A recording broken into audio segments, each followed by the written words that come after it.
我已经不再末世了。原主也叫沈其宇，是被抄家的罪臣之女。父亲死在流放途中，继母卷走财物，又把他卖进牙行，只换了20两银子。都听清楚了：第一，跟范家商后的管事走；第二，嫁给城南刘老爷做续线；第三，配给附近的猎户和军户。今日无人挑选的，一律送往黑石矿场。末世8年，我见过太多人披着人皮做畜生。黑车下面有绳子，还有苦药，闻了会睡觉。上次3个雌性被绑着带走，再也没回来。前世的能力也跟了过来，我能听懂飞禽的声音。这不是去范家享福的车，是运人的囚车。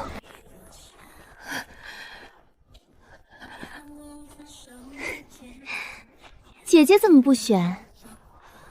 只要你跪下给我磕3个头，我便求他给你留个烧水丫鬟的位置。沈大小姐虽然落了难，这张脸倒还值几个钱。进范家总比嫁给泥腿子强。你这么喜欢范家，自己留着便是。你别不识好歹！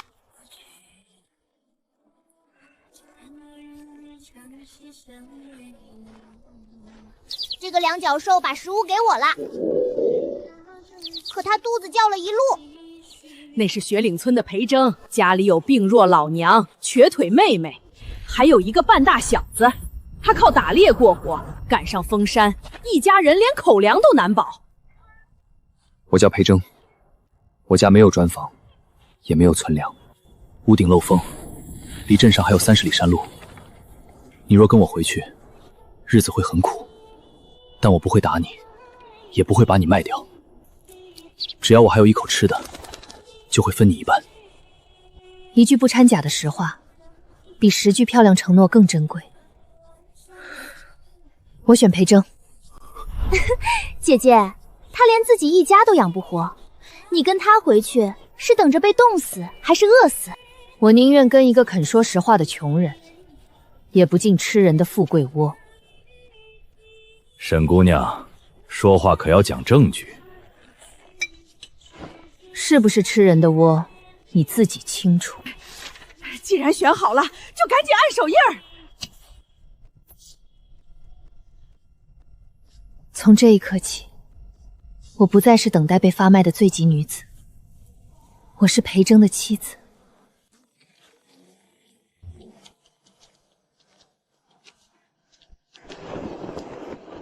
山路远，你穿得太薄。你不冷？我习惯了。他饿得把干粮分给麻雀，冷得指节发红，却把唯一御寒的斗篷给了我。真正的好意不该被推来推去，记下，然后10倍还回去就够了。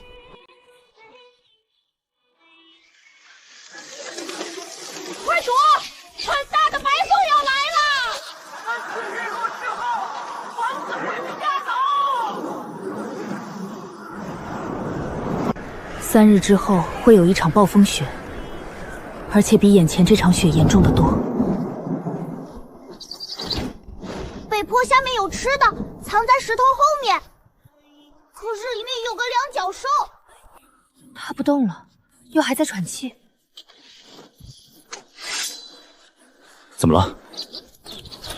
北坡有一座废弃粮窖，粮窖里还有一个活人。你怎么知道？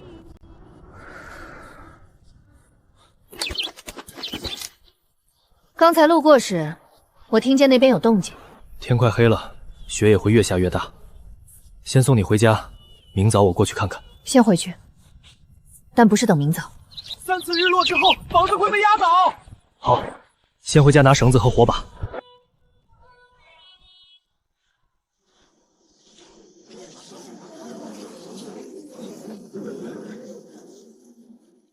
家里比我说的还要差。你若后悔，都走到这里了，还说这些做什么？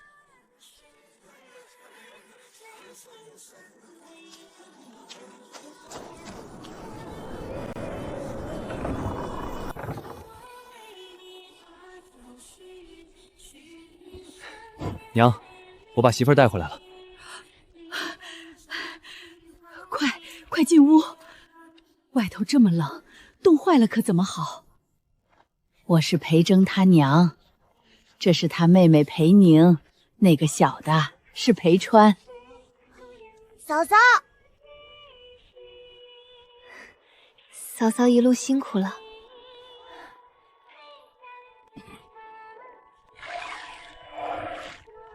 先吃点热的，暖暖身子。我们都已经吃过了。骗人！他们昨天也没吃，锅里只有这一碗。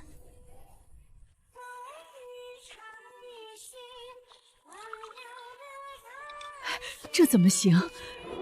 你刚进门，哪能让你饿着？我一路上吃过东西。都坐下，吃完我们还有正事要做，谁也不许让。从今天起，有一口吃的，家里人就一起吃。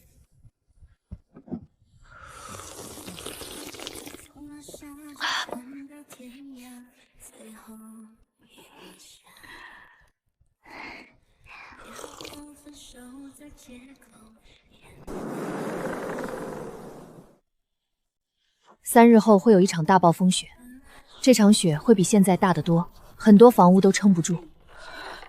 今年的雪已经够大了，要是再来一场……娘，你和小宁、小川先收拾屋里的东西，我跟七月去北坡看看。天都黑了，北坡那边还有狼，不能去。凉窖里有人，若不去，那人很可能会死。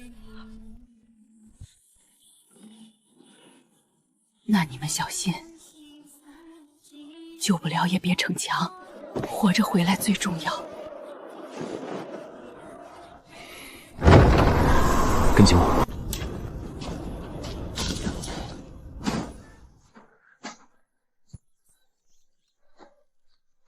左边，走左边。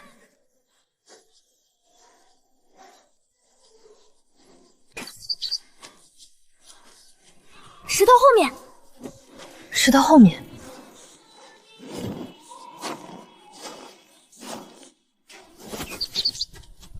再往前一点，再往前。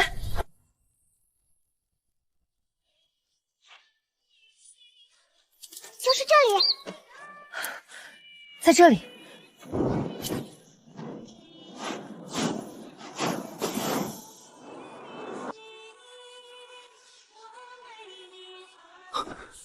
真有人来过。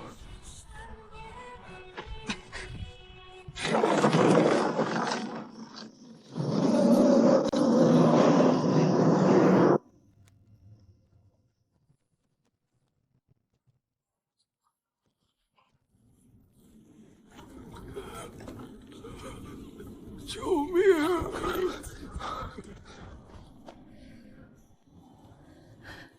别怕，我们来救你。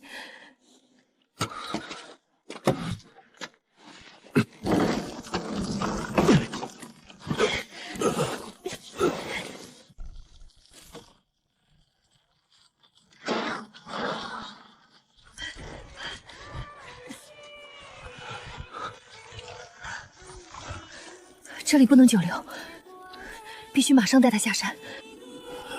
粮，里面还有粮。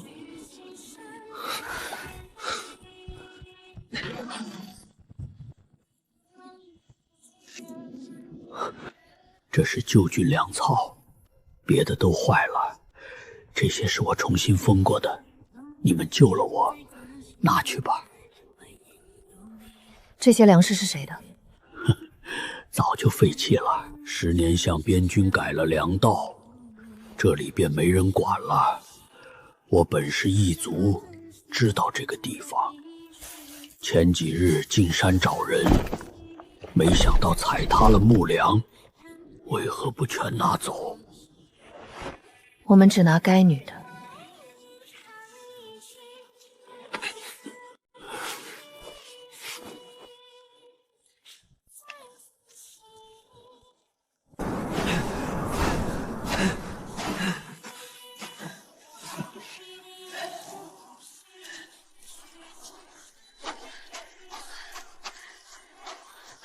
阿正，快看，家就在前面了。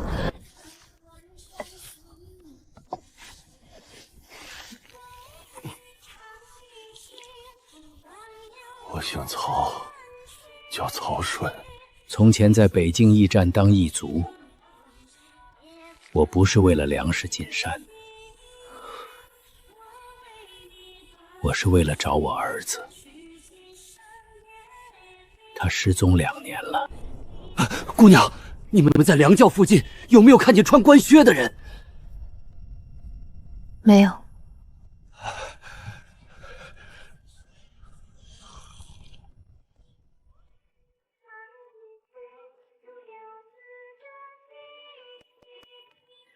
3日后可能有大暴风雨，屋顶和院墙都要提前加固。一个刚嫁进来的外乡女人，懂什么天象？今年雪多是雪多，可哪有她说的那么吓人？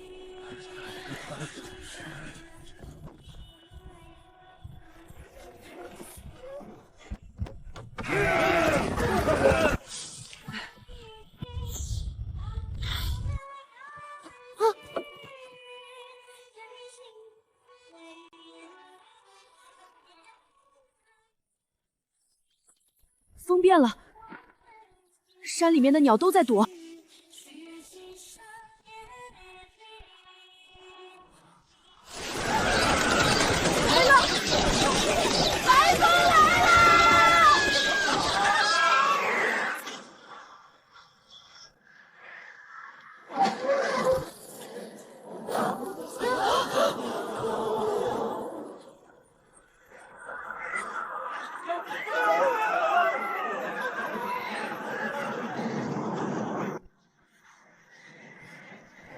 真让他说中了，要不是裴征提醒，咱们的屋也得塌。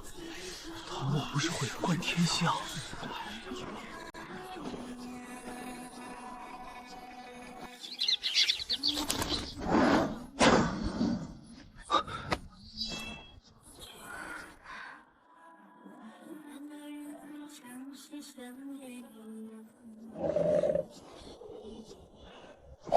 别碰我！那些穿官衣的人会杀了你。我不伤你。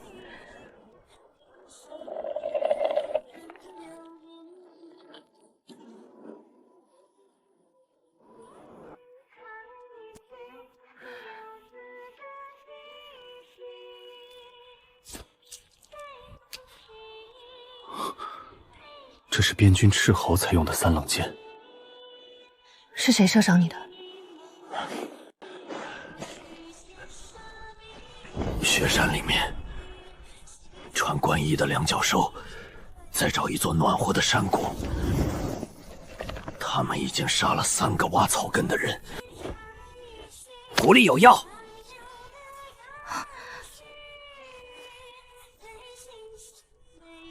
能救那个走不动的雌性。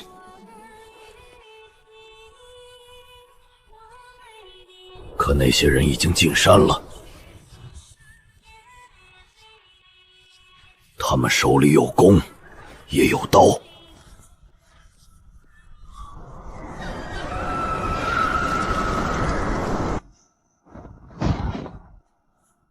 嫂嫂，我的腿已经这样2年了，早就习惯了。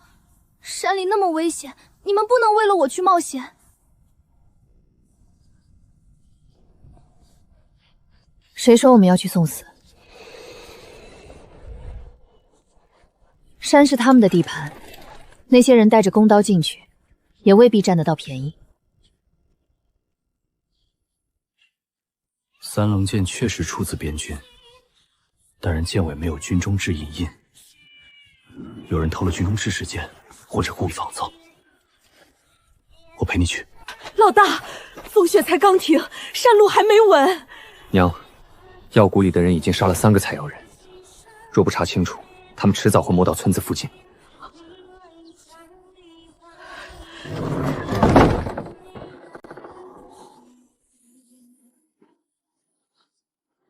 那就带上。找到药便回来，千万别贪多。娘放心，我们一定平安回来。过黑色山石，沿着会冒热气的河走，闻到苦苦的草味儿，就是那里。嫂嫂，你真能听懂他说话？这是我们家的秘密，我保证不说。进山后走在我身后，遇到危险别逞强。这句话也送给你。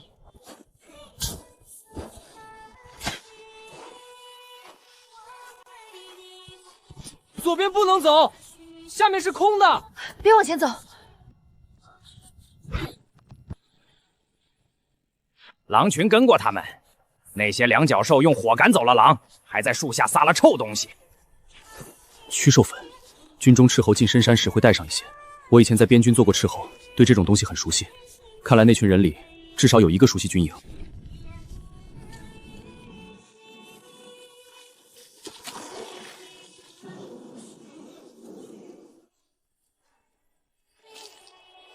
应该就是续骨藤，能治小宁的腿。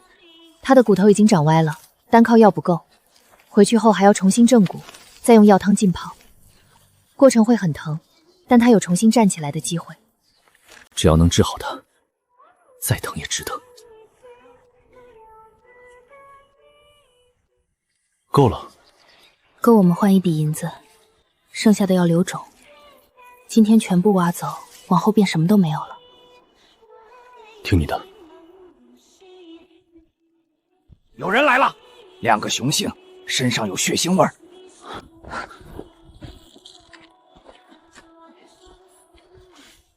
有人来过，走，他们肯定还没走远。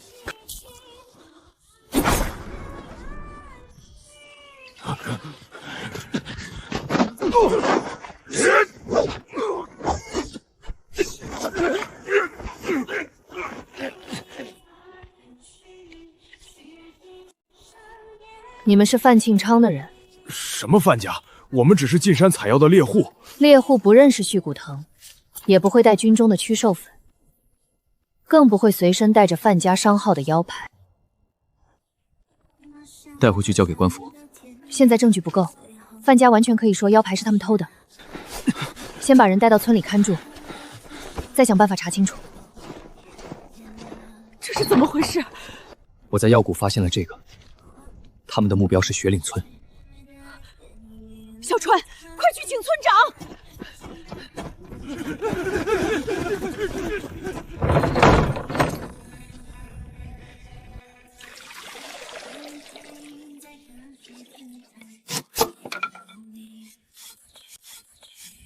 正骨会很疼，你若受不住，我们可以慢一些。嫂嫂，我受得住。至少要养1个月，之后每天慢慢活动，不能着急。嫂子，我若真能站起来，以后一定给你做一辈子的事。一家人不说这种话。去，讨饭去别处，这里是医馆，不收破皮烂草。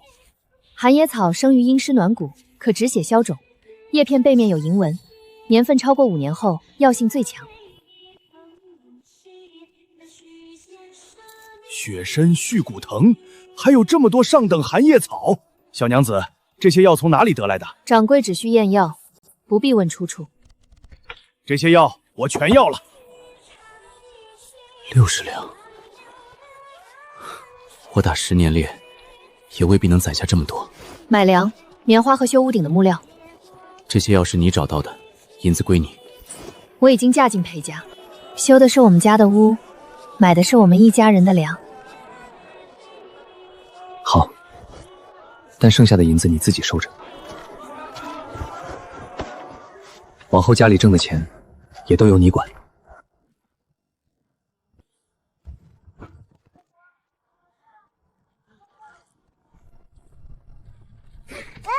回来了，都回来了。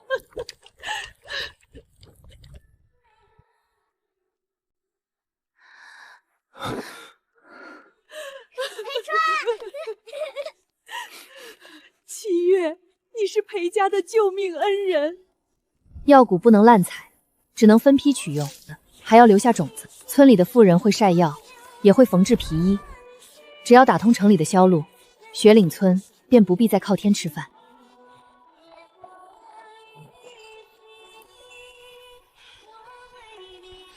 姐姐，听说你在山里挖到了不该属于你的东西。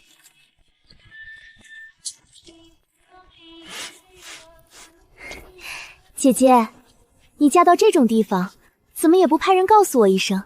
我若早知道，定会送几袋粮食过来，免得你们一家饿死。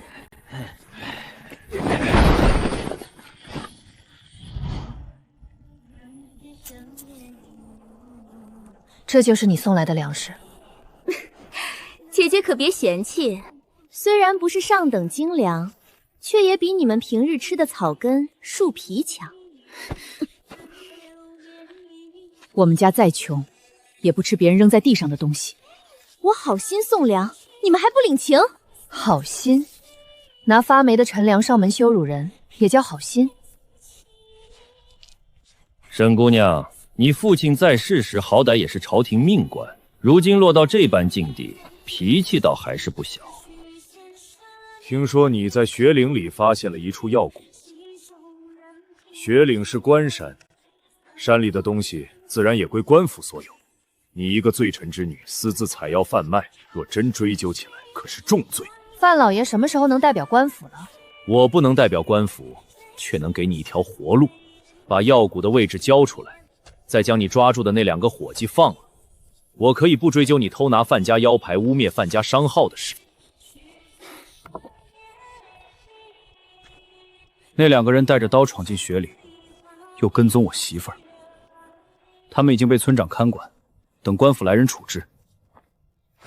你说放便放，一个打猎的泥腿子也敢跟我这样说话？你以为娶了罪臣之女，捡到几株药草便能翻身了？我范家掌管北境近半数粮道，只要我一句话，你们从今以后便买不到1粒粮、1匹布。我媳妇儿不愿意的事，谁也逼不了她。裴征，你知道自己在和谁说话吗？范老爷随便动动手指，就能让你们一家在雪岭活不下去。那便试试。沈七月，你别以为卖了几株药，便真能过上好日子。你的银子、药谷，还有这间破屋，很快都会是范家的。至于你，等范老爷玩腻了，自然有人把你送去该去的地方。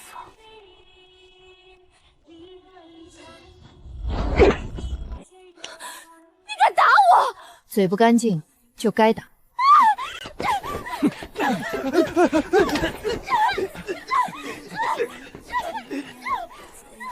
好，很好，沈七月，我本想给你留几分体面，如今看来，你是敬酒不吃吃罚酒。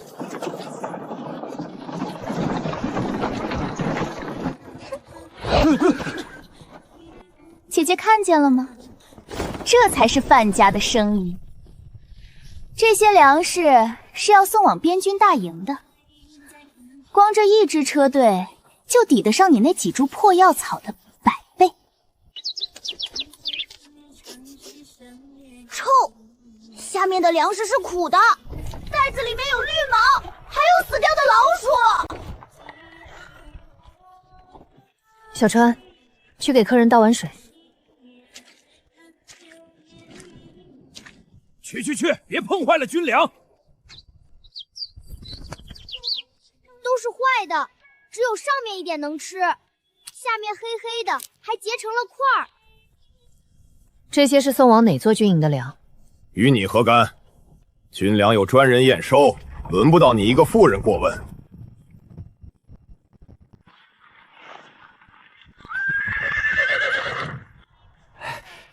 秦校尉，您怎么亲自来了？雪后山路难行，将军担心军粮出差错，命我前来押送。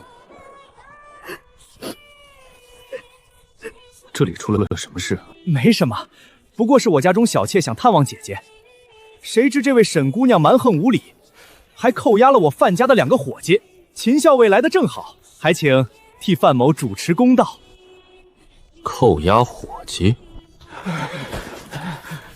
秦大人，那2人携带刀具进入雪岭，还跟踪裴家夫妇，我们已经派人去报官了。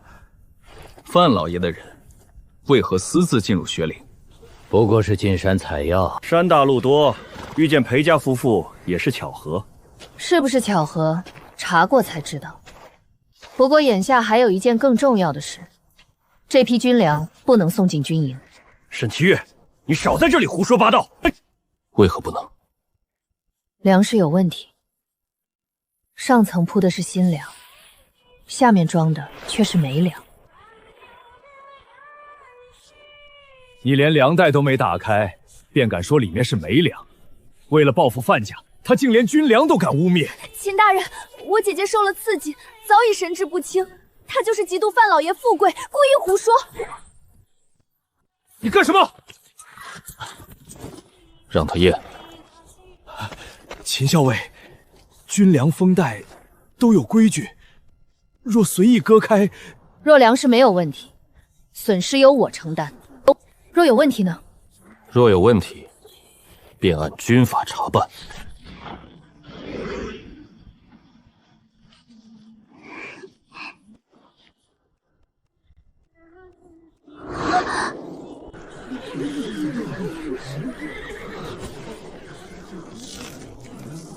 把其他粮袋全部打开！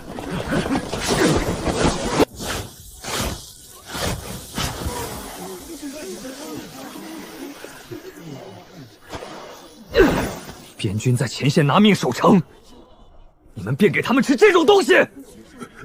不可能，定是管事私下调换，我毫不知情。是谁让你们装这些粮的？老爷，我够奴才，竟敢背着我做这种事！他们刚才想烧掉这个。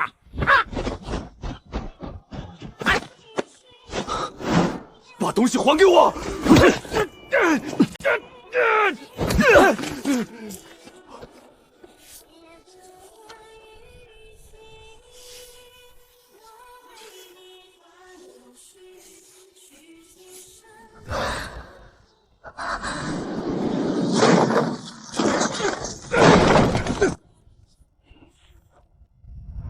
证据确凿，带走！这不是我的账册。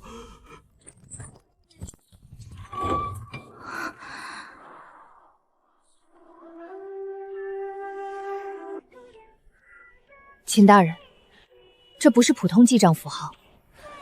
10年前的军粮亏空案中，也出现过相同标记。你确定？确定。她一个罪臣之女，自然想替自己的父亲翻案，她的话不能信。他的话能不能信，查过便知。来人，扣押全部粮车。范家伤后参与押粮之人，一律带回军营审问。滚开！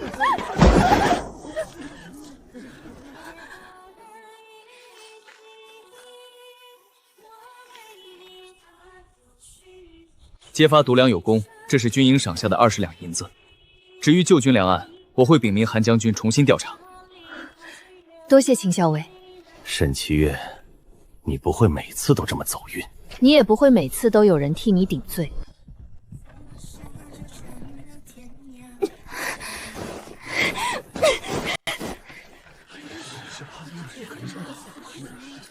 裴家媳妇儿，这次要不是你，军营不知要出多大的事。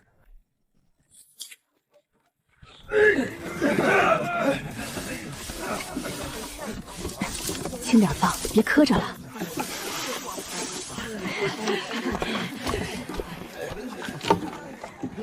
这批次黄芩成色不错，这根带着你拿回去处理干净。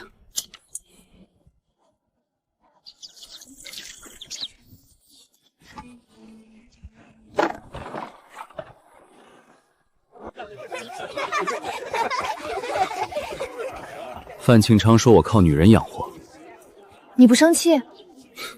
我媳妇儿有本事，我为什么要生气？她连自己做过的事都不敢承认，才是真正的废物。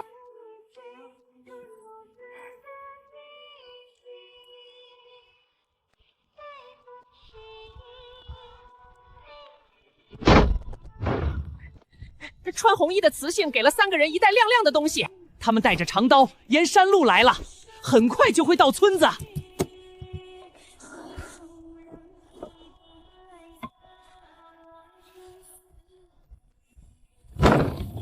裴征，把弓拿出来。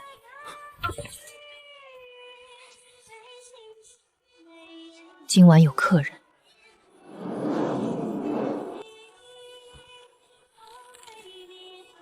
几个人？3个。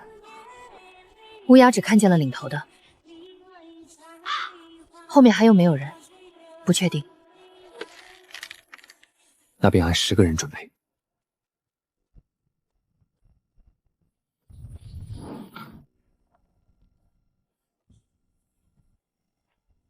他们一定会走西边，那里离院墙最近，又能借土沟藏住身形。若想避开村民耳目，只能从后山绕进来。我去找村长和赵叔他们。不能惊动太多人，若村里一下亮起火把，那些人会立刻逃走。我们得把他们留下，才能问出是谁派来的。我叫上3个靠得住的猎户，其余人照常睡。小家伙们，帮我盯着后山，有人靠近，便到这里叫3声。嫂嫂，我能做什么？你带娘和小宁去曹伯房里，不管外面有什么动静，都不要开门。我记住了。七月，你也进屋，外面的事让老大他们处理。娘，我不逞强，可那些人冲着我来的，我得留在外面看着。娘放心，我不会让他受伤。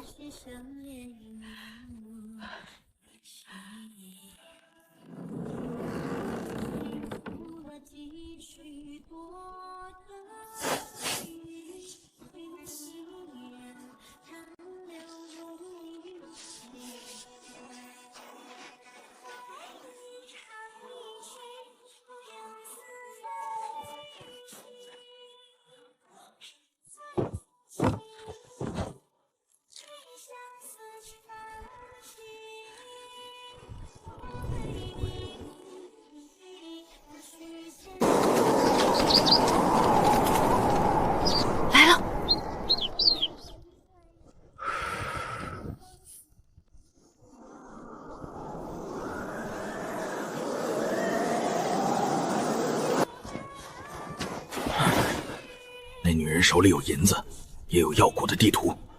范家的人说了，男的全部杀了，女的带走。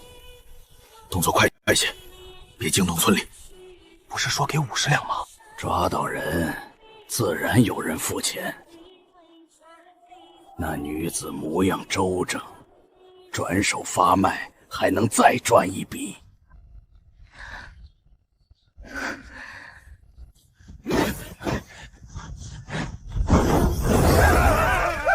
有埋伏！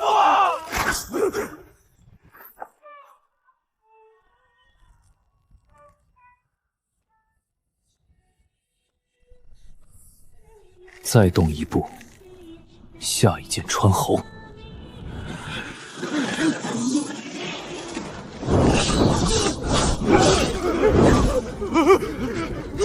什么东西？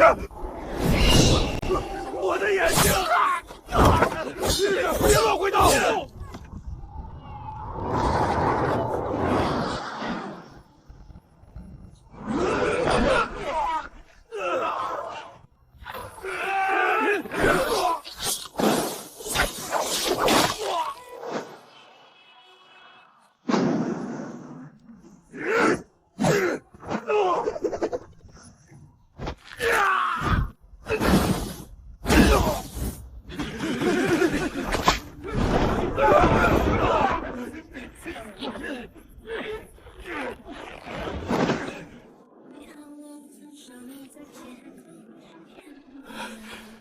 家媳妇儿，这些鸟。许是知道坏人来了，帮了咱们一把。谁派你们来的？有本事杀了老子！你们常年住在山里，应该知道雪岭的规矩。今夜杀了你们，尸体扔进深山，开春之前都不会有人发现。但你若说实话，我把你们交给官府，至少能活到过堂。老大，咱们只是拿钱办事，没必要替他们送命。闭嘴！谁给的钱？是个穿红衣的女人，她先给了10两定金，说事成后再给40两。和她一起的还有范家商号的管事。他们除了让你们杀人，还说了什么？他们还让我们打听一个姓曹的老头。找我？就是他！范家管事给我们看过画像，说这老头知道救粮道的事儿。只要找到人，不论死活，都给20两。范家为何找他？这个我们真不知道。管事只说老头手里有不该留的东西。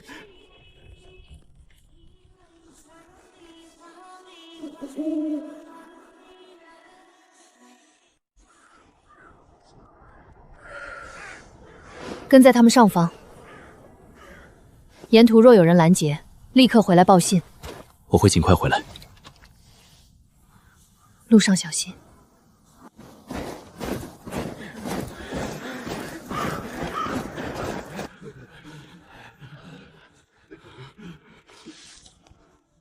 全部收押！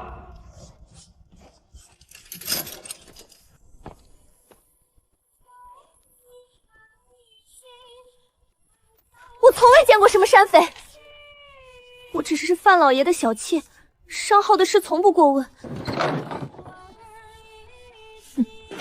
山匪都抓了，真的，可算熬过头了。山匪都抓了，真的，可算熬过头了。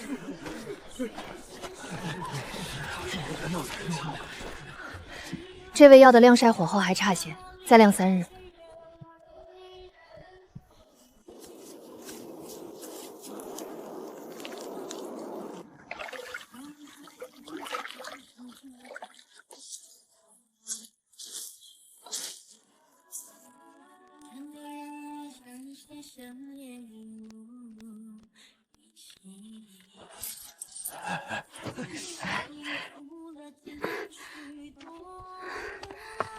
嫂嫂，回春堂刚送来消息，城里的寒烟草已经卖完了。孙掌柜愿意将价格再提2成，但最近山路不太平，普通车队不愿进葱。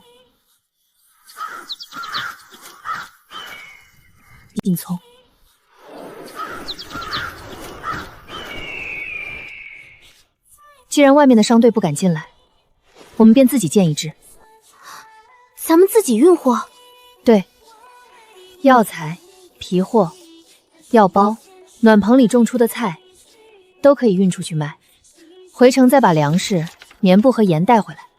路上的危险，我们提前知道便是。需要多少人？第一趟不必太多，3辆车，6个熟悉山路的猎户。我让鹰隼在前面探路，乌鸦负责传信。就这3辆。裴当家的货送到了。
白色代表道路安，白色代表道路安全，红色代表发现匪徒，黑色代表大雪封路。飞禽传信暗号。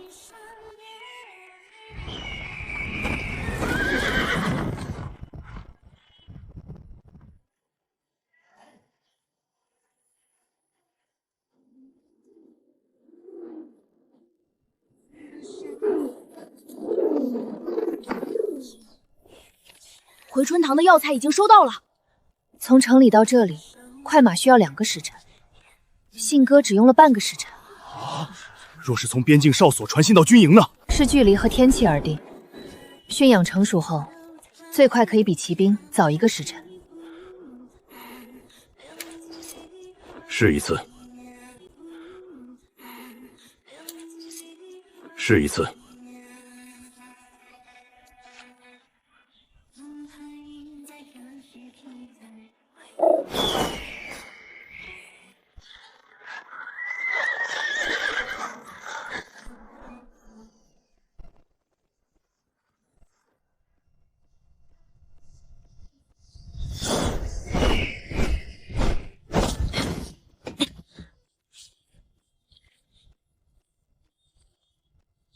本将要在边境建立飞禽传信点。军营可以使用传信鸟，但我有2个条件。秦朔，说。第一，军营要派人保护雪岭村和商队。第二，药谷不能交给任何商户私占，采药商队。第二，药谷不能交给任何商户私占，采药数量和区域必须由雪岭村与军营共同监督。你不为自己要官，也不要赏银。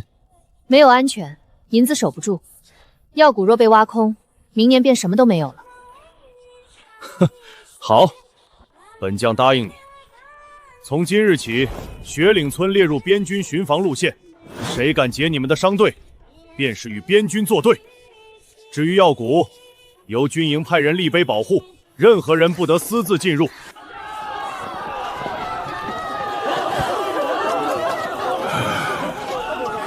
沈启月，这下没人敢再欺负咱们了。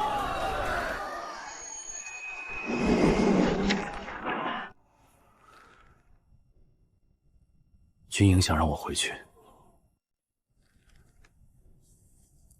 军营想让我回去。韩将军说，飞禽传信需要熟悉山路和军情的人统领。我以前做过探头，最合适。但你若不愿意，我便不去。为什么不去？那是你的本事，也是你的前程。我怕你担心，边军的事，随时可能送命。你可以去，但你必须答应我一件事。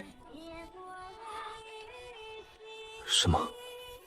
无论遇到什么危险，都要活着回来。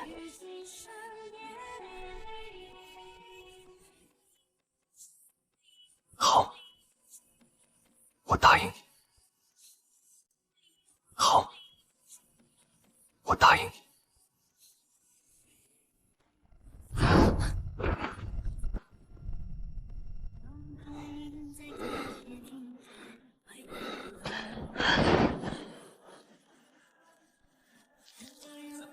出事了！什么事？那个住在你们家的白头雄性被人带走了。是谁？他们穿着边军的衣服。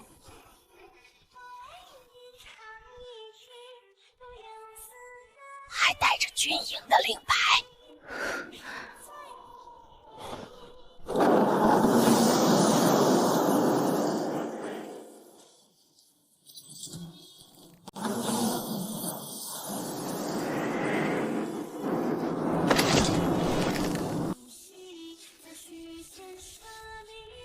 人往哪里去了？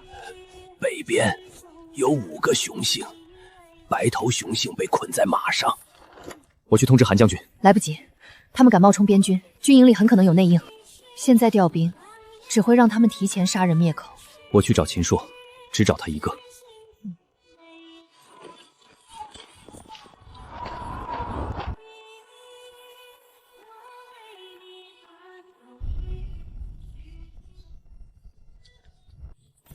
韩将军不知此事，令牌出自西营巡粮队，副队长赵恒3日前告假离营。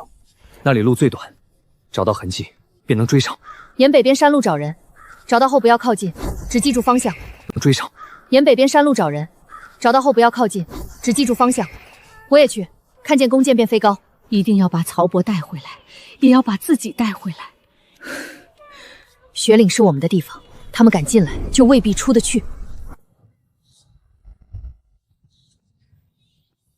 有人被绑在马背上，他们走得很急。他们越过黑石坡了，白头雄性还活着，一个穿军衣的雄性打了他。跟上。他们没有去救粮窖，在向暖和的山谷靠近。他们在问路，白头雄性不肯说。是人的血，有人受了伤。他们在这里停过，已经弃马步行。他们在暖谷外面，白头雄性被绑在树上。秦校尉带人绕到东面，我从正面过去。暗处可能还有人。秦校尉带人绕到东面，我从正面过去。暗处可能还有人。先逼他们自己乱起来，分成3群，两东、西去两边叫，剩下的在他们头顶盘旋。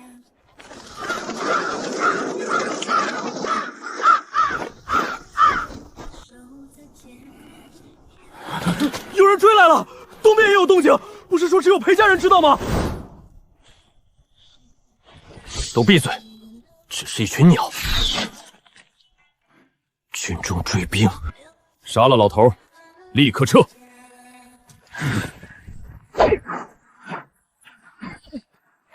别管我，他们在谷里埋了人。他们在谷里埋了人。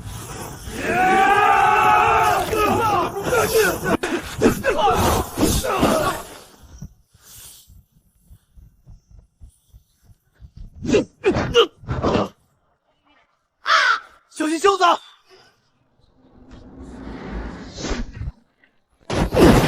还有谁？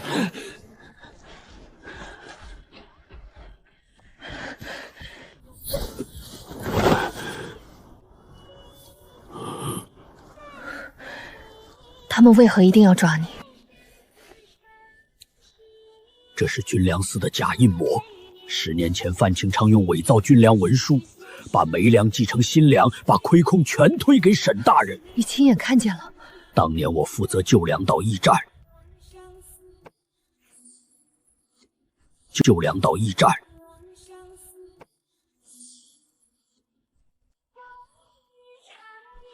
立刻走救粮道，把账册送往京城。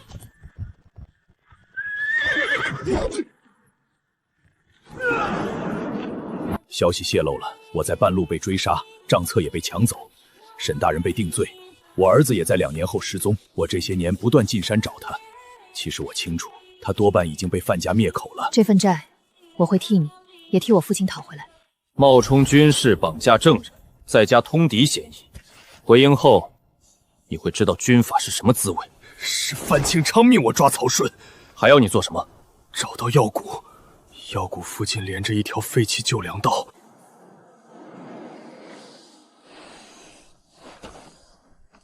这条路能绕开边军哨所，直通北。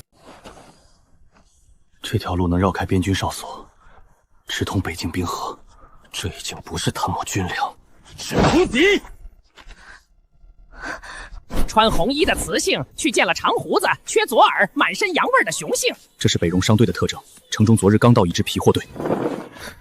裴征，韩岳山，封锁城门，搜查北戎商队，一个都不许放过。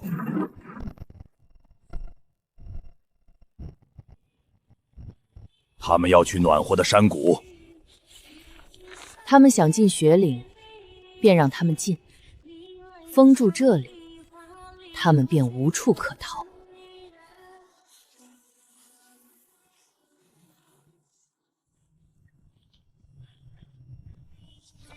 地图是假的，这里根本没有药谷。不可能！地图是假的，这里根本没有药谷。不可能！这张图是从范家拿来的。放下兵器，动手！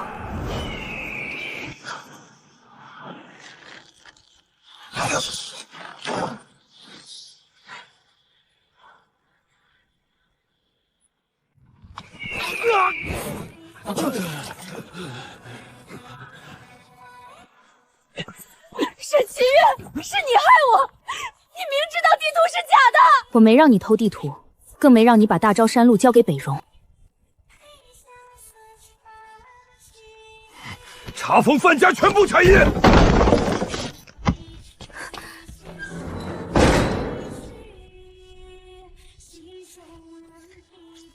裴征救出证人，活捉叛将有功，恢复军。裴征救出证人，活捉叛将有功，恢复军籍，任探侯队长，负责飞禽传信点护卫。没有你，我连这个家都守不住。这是你自己挣来的，以后你守边关，我守家。家和边关我都会守。北方的水冻住了，草没了，虫子也没了，白色的风正在往南追。3支2队同时失踪，200名军士，无一人归营。我得立刻回军营。我跟你一起去。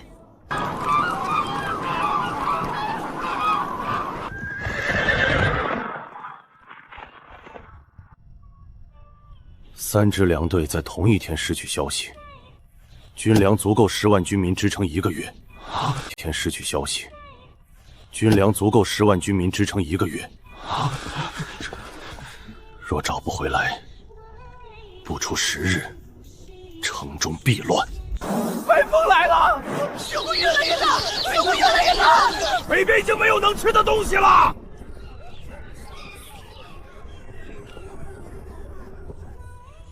将军，给我一张详细地图。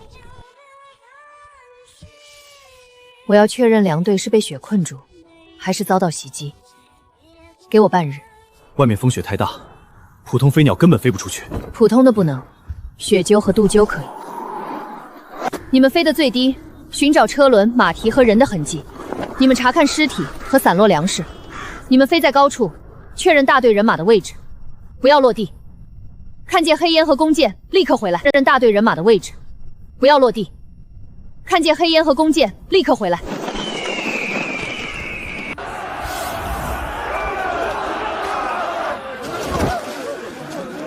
若不是罪臣之女使用妖术，早会降下雪灾。他把药和鸟都占了，这是老天在惩罚我们。我带人把造谣者抓起来。现在抓人，只会让百姓更害怕。先找到粮食，他们吃饱了，自然没心思听这些鬼话。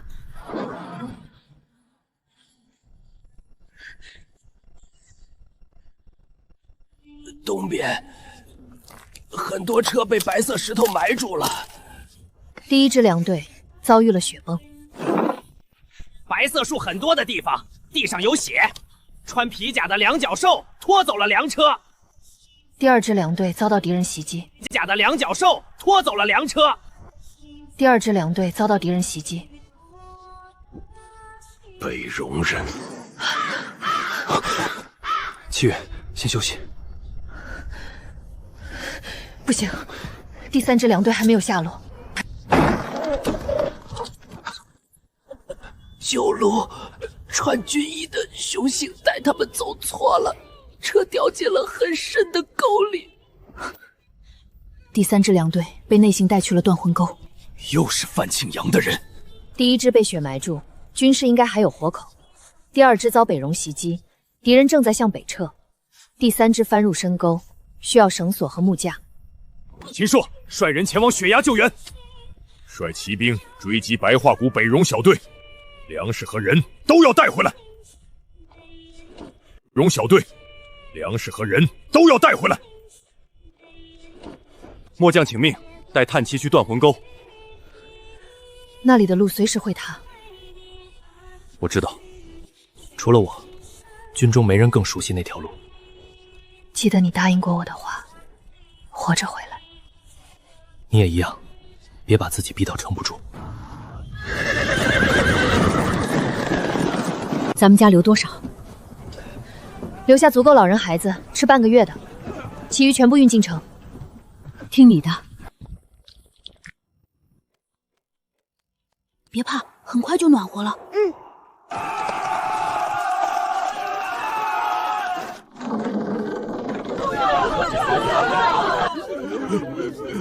所有粮食按照原价售卖，老人、孩子和所有粮食按照原价售卖，老人、孩子和无依无靠者，每日领取1份周粮。谁敢囤积倒卖，取消领粮资格。这些都是你的粮，凭什么坏了城里的规矩？宰年粮贵，本就是天经地义。你们想怎么卖是你们的事，我的粮我说了算。沈娘子，是我们错怪你了。若不是你，我们一家今晚便要饿死。接下来的3日，喂，这边还有人！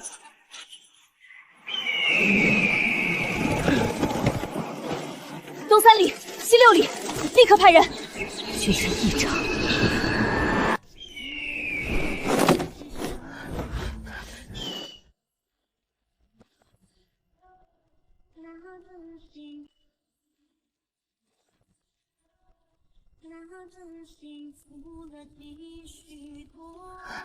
粮队呢？都找回来了。快，保暖！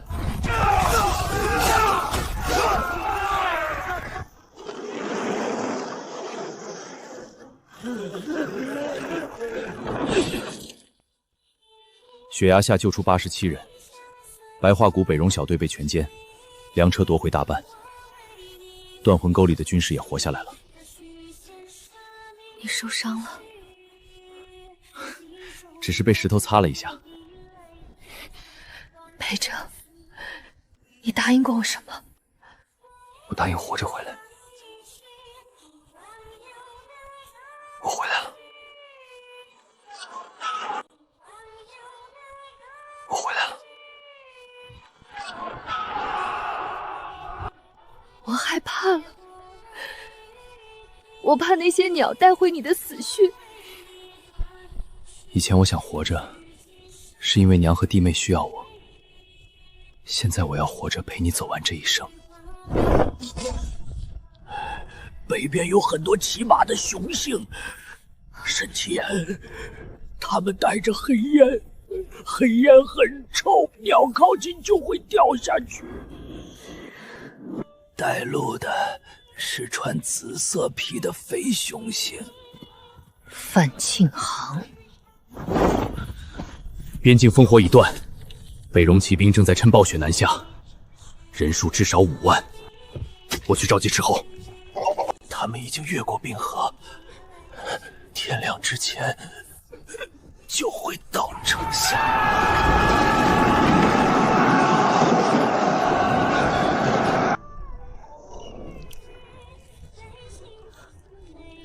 进堡垒的援军便会赶来。来不及。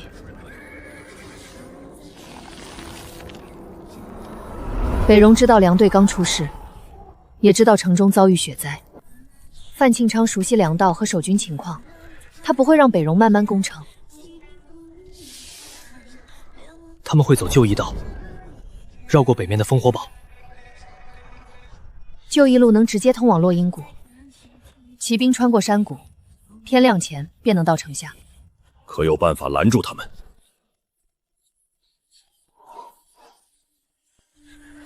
把他们放进谷里。5万骑兵进谷，我们拿什么挡？用雪岭挡。谷中狭窄，骑兵无法展开。先封住他们的后路，再从正面出击。5万人也只能一队队往前送。再从正面出击。5万人也只能一队队往前送。原来如此，引发雪崩。不是整个山谷的雪崩，那样我们的人也会被埋。这3处冰柱支撑着上方积雪，堆装匪势力严。提前削断冰柱大半，再用箭射断最后连筋，解阴城的后头中不致命的雪仗。只封路，不埋人。我带赤手去布置。不行，除了我，没人能在天亮前找到那3处冰柱。将军，北方发现大批火光，敌军距离落英谷不足20里。传令全军，秦朔率3000人守城。传令全军，秦朔率3000人守城。是。其余人随本将前往落英谷设伏。沈娘子，8000将士的命交给你。将军放心，天亮后，谷中只会有大招军队。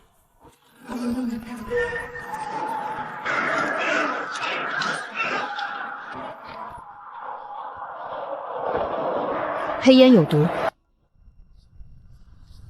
你们不能靠近地面。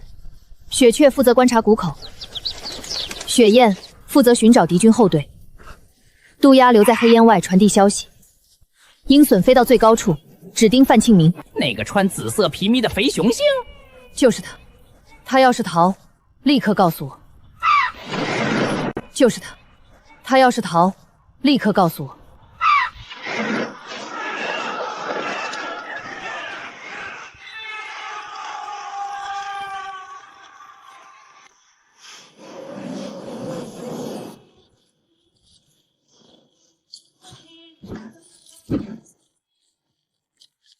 再检查一遍。是。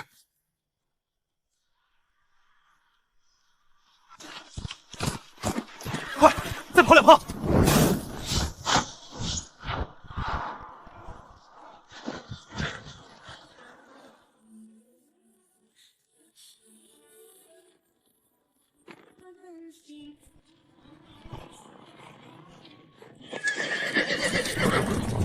将军，此处地形险要。若伏兵将狐身之众，慎犯。此处地形险要，若伏兵将狐身之众，慎犯。肥雄性说谷里没有伏兵，他让他们全进去。继续盯着。撤！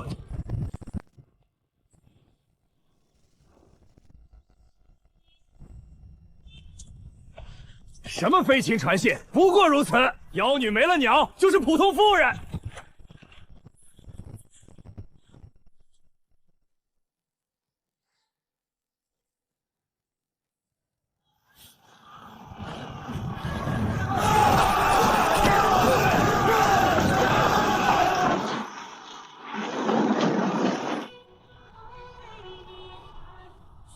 前队快到出口了！前队快到出口了！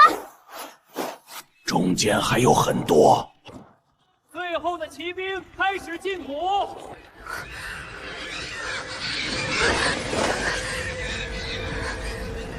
还能撑住吗？能。后面没有骑兵了，最后一辆大车也进去了。放红旗！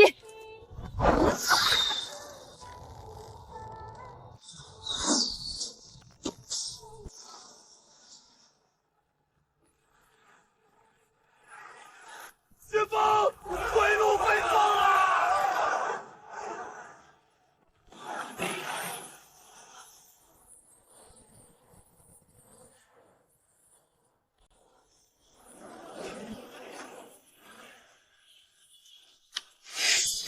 冲出去！全军向前冲！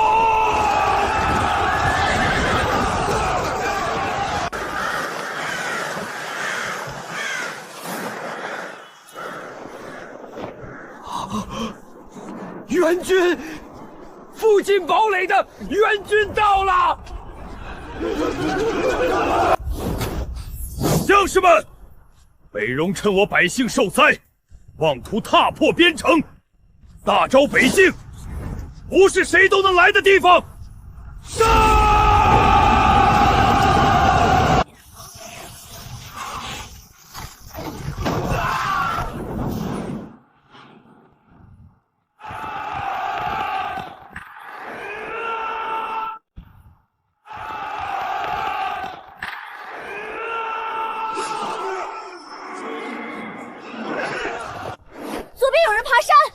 侧山壁有人攀爬，攻手压住他们！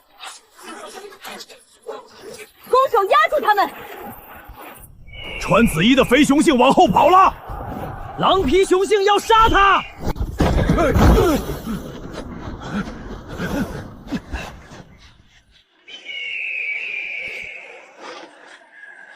裴正，范倾城在第3辆药车下面。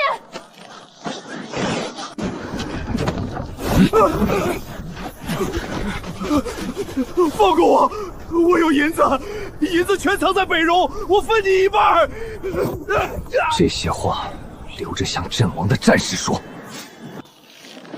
这些话留着向阵亡的战士说。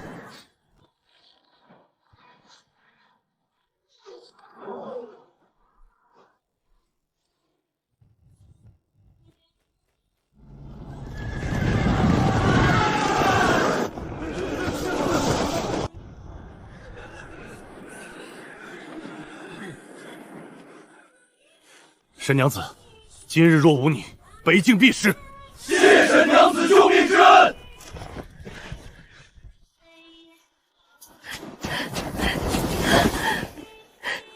你回来了。我答应过你，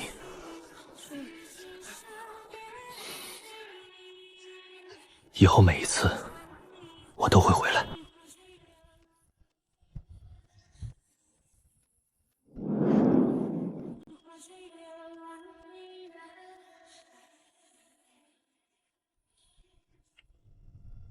做得干净些。这等赃物也想让我落印作风？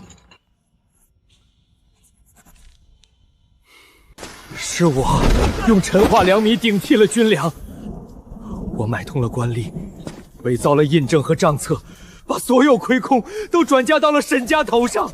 是我下的令，对曹顺之子下手。奉天承运，皇帝诏曰：沈家军粮案，经查悉范庆昌伪造证据，沈大人沉冤得国，恢复名誉。范庆昌侵吞军粮，滥杀无辜，通敌叛国，罪无可恕。我有银子，我有银子，我愿意交出所有银子，求留一条生路。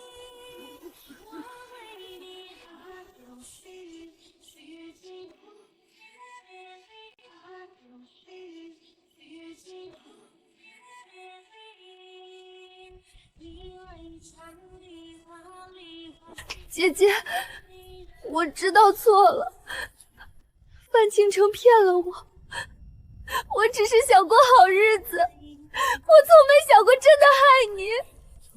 你让山匪杀裴家满门时，想过没想过害我？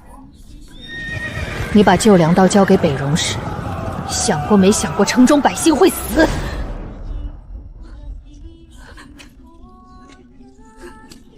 沈玉荣，你卖掉我，是想让我永远低你一等。你真正输掉的，从来不是身份，是你亲手丢掉的良心。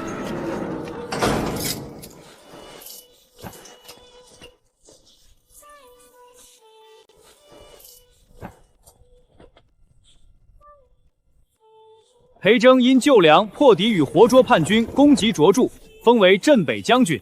沈其岳因独粮传信赈灾和破敌之功，聪慧果胆，封为安雪县主。药谷、荒地和商道经营权全部交由沈其岳管理。县主可愿进京？陛下已经命人准备了宅邸。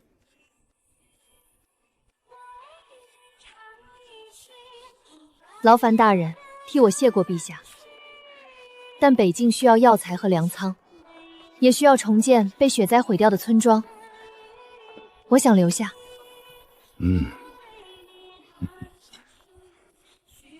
陛下说过，县主想去哪里便去哪里。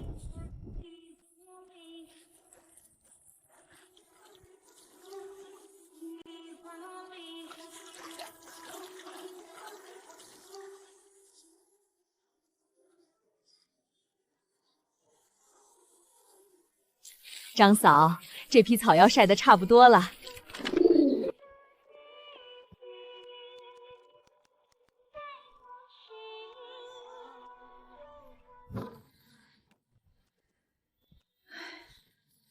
家里的粮食太多，又该放到哪里去？这死丫头就会拿我打趣。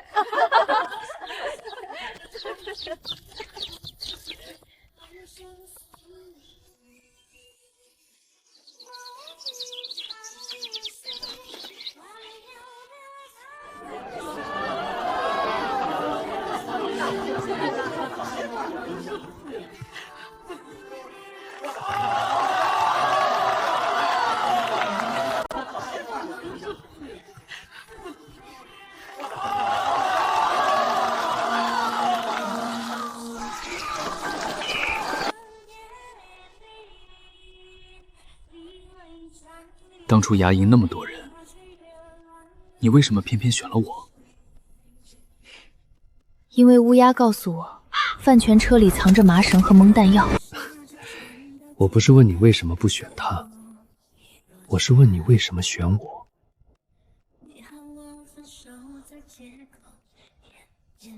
因为一只麻雀告诉我，有个傻子饿了3天，还把最后半块饼分给他。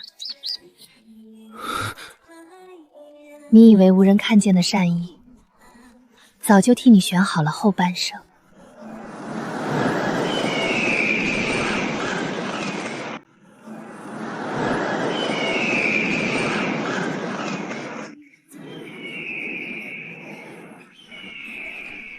他们在说什么？他们说，整座雪山都在祝福我们。